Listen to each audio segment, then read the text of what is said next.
ಬನದ ಹುಣ್ಣಿಮೆ ನಿಮಿತ್ತ ಬೆಳಗಾವಿ ಜಿಲ್ಲೆಯ ಸವದತ್ತಿ ಯಲ್ಲಮ್ಮನ ಗುಡ್ಡದ ಶಕ್ತಿ ದೇವತೆ ಯಲ್ಲಮ್ಮ ದೇವಿಯ ಜಾತ್ರಾ ಮಹೋತ್ಸವದಲ್ಲಿ ರಾಜ್ಯದ ನಾನಾ ಭಾಗಗಳಿಂದ ಅಸಂಖ್ಯಾತ ಭಕ್ತರು ಪಾಲ್ಗೊಂಡಿದ್ದಾರೆ.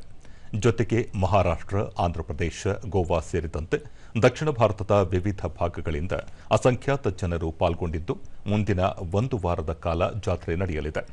ಯಲ್ಲಮ್ಮನ ಗುಡ್ಡದಲ್ಲಿ ಉಧೋ ಉಧೋ ಯಲ್ಲಮ್ಮ ಎನ್ನುವ ಮಂತ್ರಘೋಷ ಎಲ್ಲೆಡೆ ಕೇಳಿಬರುತ್ತಿದ್ದು, ಭಕ್ತಾದಿಗಳು ದೇವಿಗೆ ಪೂಜೆ ಸಲ್ಲಿಸಿ ತಮ್ಮ ಇಷ್ಟಾರ್ಥಗಳು ನೆರವೇರುವಂತೆ ಪ್ರಾರ್ಥಿಸಿಕೊಂಡರು.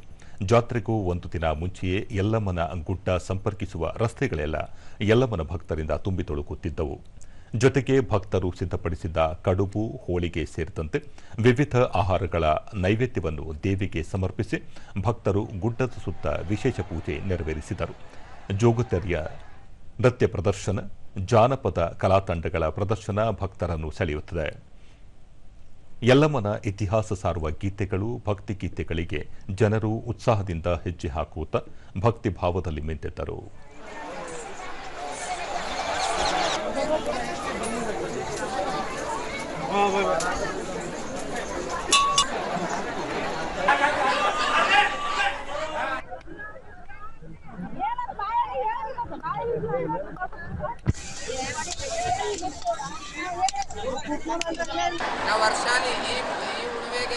ಮಂಗಳೂರಿನಿಂದ ಆಗಮಿಸಿದ್ದ ಭಕ್ತರು ಪ್ರತಿಕ್ರಿಯಿಸಿ, ಪ್ರತಿ ವರ್ಷ ಯಲ್ಲಮ್ಮನ ಜಾತ್ರೆಗೆ ಬರುತ್ತೇವೆ ಎಂದು ಹೇಳಿದರು.